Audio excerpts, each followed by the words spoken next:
每时咧走高速公路的乡亲，若看到这个彩绘大烟筒讲，就知影苗栗的通宵到咯。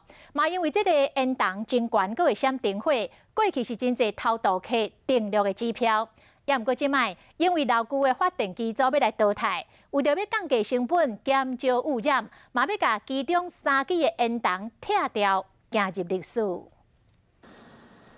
苗栗通宵火力发电厂120公尺悬的烟筒管，空翕的看起来特别壮观，真侪人开高速公路，一看到这烟筒就知影讲通宵到啊。不过即马其中3支烟筒管要拆除。欢迎莅临通宵，有个灰牛，代表我们通宵这个灰牛牧场的地标嘛。这个是白海豚。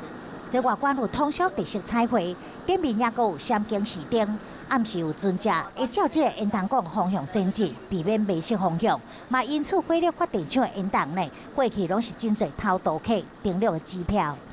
一个是成本的降低，海烟的污染再更降低一点。